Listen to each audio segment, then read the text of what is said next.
राधे राधे, प्रणाम। मैं पूनम अपने YouTube चैनल पूनम सरिता संगीत में आप सबका तहे दिल से स्वागत करती हूँ और आप सबके लिए ईश्वर से मंगल कामना करती हूँ। आज बहुत ही खूबसूरत, बहुत ही प्यारा शंकर भगवान का भजन लेके आई हूँ। देखिए आप लोग, सुनिएगा शंकर जी पार्वती से क्या कह रहे हैं। आप लोग पूरा गाना ज़रूर सुनिएगा और आप लोग को बहुत पसंद आने वाला है। वीडियो को ज़्यादा से ज़्यादा शेयर करिएगा। चैनल पर नए हैं तो चैनल को सब्सक्राइब ज़रूर करिएगा। खूब सारा प्यार और आशीर्वाद बनाए रखिएगा। याद कर गौरा कुंवार रहलू, याद कर गौरा कुंवार रहलू, नैहर में पूजा हमार कैलू, नैहर में पूजा हमार कैलू।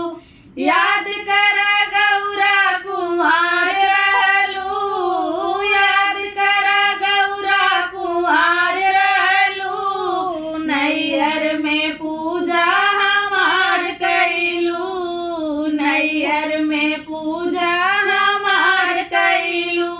बाग बगैचा से भंगिया ले अइलू, बाग बगैचा से भंगिया ले अइलू, भंगिया ले अइलू गौरा, भंगिया ले अइलू, भंगिया ले अइलू गौरा, भंगिया ले अइलू।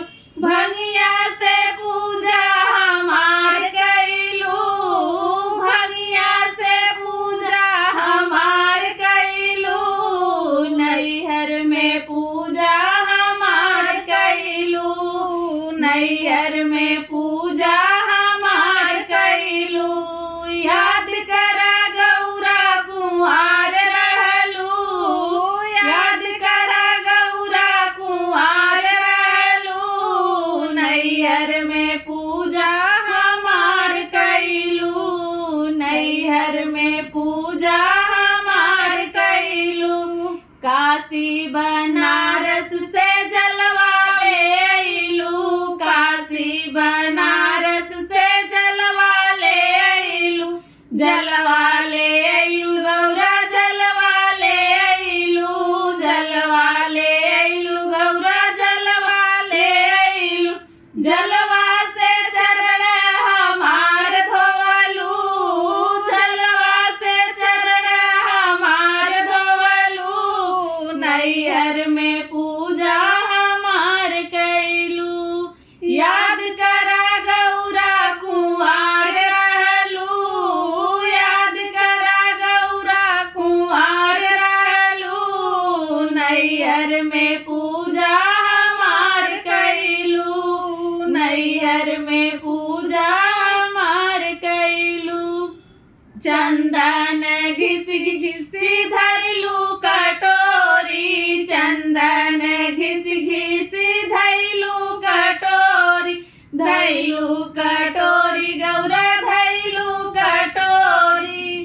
चंदन से टीका हमार कैलू, चंदन से टीका हमार कैलू, नैहर में पूजा हमार कैलू।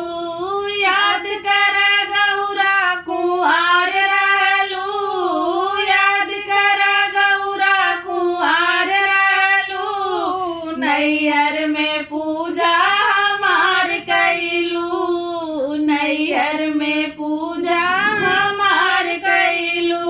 सोने के थाली में आरती सजवलू, सोने की थाली में आरती सजवलू, आरती सजवलू गौरा, आरती सजवलू, आरती सजवलू गौरा, आरती सजवलू। आरती से पूजा सुबह शाम कैलू, आरती से पूजा सुबह शाम कैलू, नैहर में पूजा हमार कैलू। याद कर गौरा कुंवार रहलू, याद कर गौरा कुंवार रहलू, नैहर में पूजा हमार कैलू, नैहर में पूजा हमार कैलू। रखलू तू हमरऊ तीज के बरती,